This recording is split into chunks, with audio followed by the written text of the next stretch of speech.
All right, a little baseball talk. Pennant races heating up. Steve Gardner, always kind enough to join us from USA Today, covers baseball on a daily basis. And good to catch up with you, my friend. How you been? Good, Rich. How are you? Staying very, very busy, I'm sure. We are with football time, but pennant races are certainly heating up. It's always good to catch up with you. And let's get to the two we've been talking about for the last month or so. I mean, you got the Mets and the Yankees playing exceptional baseball. The Mets now have won 8 out of their last 10. I thought, again, they finally found a way to get Daniel Murphy out, which to me is a biggie because he's just flat out killed him this year. I mean, that's a great story in its own right. But, here's a team that I buried. I had the nail in the coffin. I thought maybe they should have made a managerial switch with Collins, and you're starting to see they're playing really good baseball at the best time. Talk a little bit about this turnaround for the Mets. It's just more of, okay, we were all in, or I should say the Mets fans were in panic mode. They should have just relaxed, or this is the baseball we thought the Mets were going to play.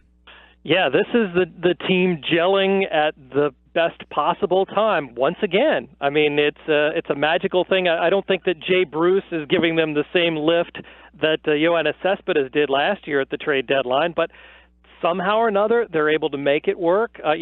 Noah Syndergaard, we had some questions about him with his elbow. Would it hold up over the course of the season? It certainly is, and he's put himself certainly into Cy Young consideration, so that's helped. But you've gotten, the Seth Lugos of the world coming in and just being lifesavers for this team when it looked like there wasn't really much light at the end of the tunnel. So I think that's really been the big thing for them.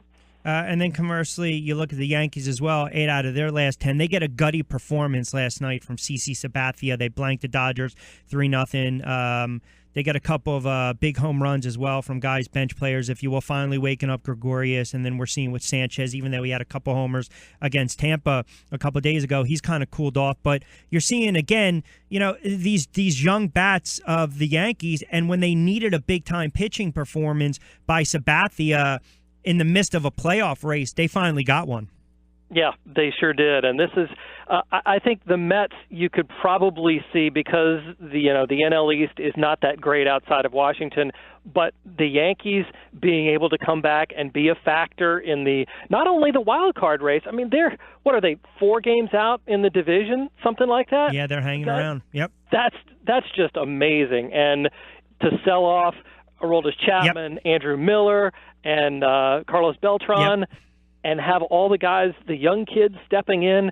This is an amazing thing that maybe only Brian Cashman could see. I have to give him so much credit for the way that they've been able to, hang in there and still have enough to be able to be a factor in the playoff race. Yeah, now it looks like they're going to call out one of their they had a highly rated prospect in Mason Williams going to be called up from AAA, and again, he'll join the ranks now, the Baby Bonners, and I think that move actually bodes poorly for Aaron Judge's return this season.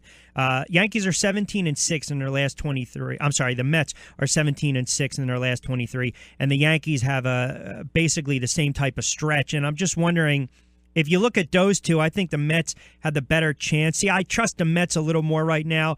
I just don't know if you're a Yankees fan, the way their schedule shakes out. They don't really have margin of error to lose any games. No, but the fact that all of those American League East teams are going to go at each other down the stretch, that's what's going to make everything really interesting to watch because you could have, the Orioles playing the Red Sox right now. The Orioles win, they could get a step closer to the division lead and bump the Red Sox down. We could see some serious jockeying over the course of the last couple of weeks that should make it just phenomenal scoreboard watching. Are the Blue Jays going to catch the Red Sox? I think the Red Sox are a better team. The Blue Jays, though, they have a roster that can catch fire and get hot quickly, I think, at least. So it depends on, what their starting pitching will give them, and we don't really know what that is. We don't really know what the Orioles starting pitcher is going to be able to give them. I mean, some days Ubaldo Jimenez turns into, the ace that he was in Colorado for a while and then gives up 7 runs in 3 1/3 innings. So that's the one thing. I think the starting pitching is going to make the difference. Not that it doesn't all the time, but who can provide those key starts at key times, like CC Sabathia did last night. How about, we talk about players providing a spark, and you look at Puig. I mean, he had the great I want to get to the Dodgers for a little bit because he had the great catch in the outfield to thus far kind of preserve that perfect game before Roberts pulled Hill. And he's been hitting some home runs. It seems as though once they sent him down and then sent him back up, I don't know, is it, and I use this loosely, has he gotten it? Does he get it? I mean, does he understand now? Is that why we kind of see that little spark from Puig? I hate to, assign some of these soft factors as reasons for guys improving or, declining, but it certainly seems like he's a different kind of player. They're not using him every day, which is interesting. They're basically starting him against left-handed pitchers and having Josh Reddick start against righties. And maybe that was the plan all along, but whatever it is, it seems like he's finding a way to contribute. Whether it's coming off the bench and hitting a pinch hit home run or something, he's able to be a contributor and a positive force on that team. And I think that's all they really wanted out of him, and not have a distraction. And so far, since he's come back up from the minor leagues, he's not been that, and he's been a positive force. And certainly, if you're a Dodger fan, you've got to be excited about that because the raw talent, he's one of those guys that could get hot for 2 weeks and carry you on his back. And, he may not be doing that right now, but he certainly could.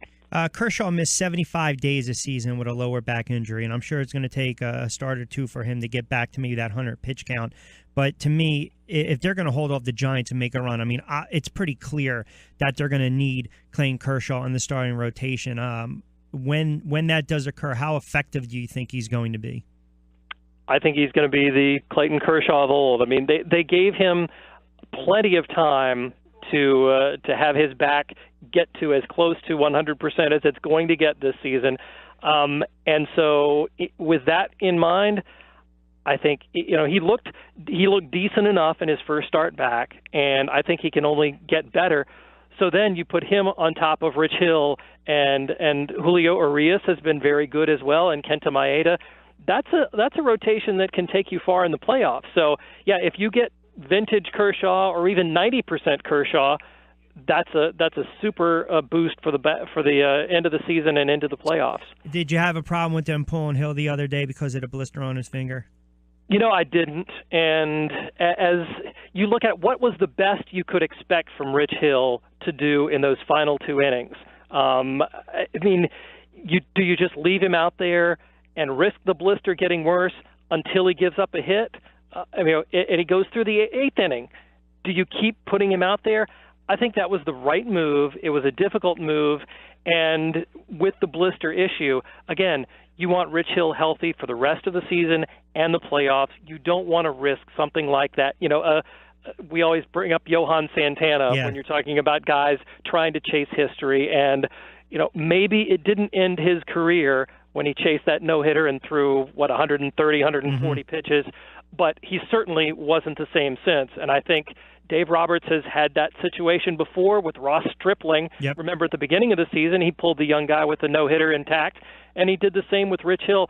I think while Rich Hill was visibly upset, and I'm sure Dodger fans were upset, being consistent, I think, wins the locker room for Dave Roberts. Not that he didn't lose it or had any problems with that, but I think it just reinforces what a good manager he looks like he's turning out to be, and a guy that doesn't let his head or his heart overrule his head like some other managers might do in clutch and pressure situations. Yeah, Torrey did for years, but there's loyalty and then there's being too loyal. But hey, that's a discussion. And we saw in the World Series too. Yeah. You're right. That's a discussion for another day. Listen, I appreciate you jumping on board short notice. Next week, we'll do it again. I know these pennant races starting to heat up. We know one thing: the Cubs are running away with everything right now in the NL. But it should make for a very interesting last 15 to 20 games of the Major League Baseball season.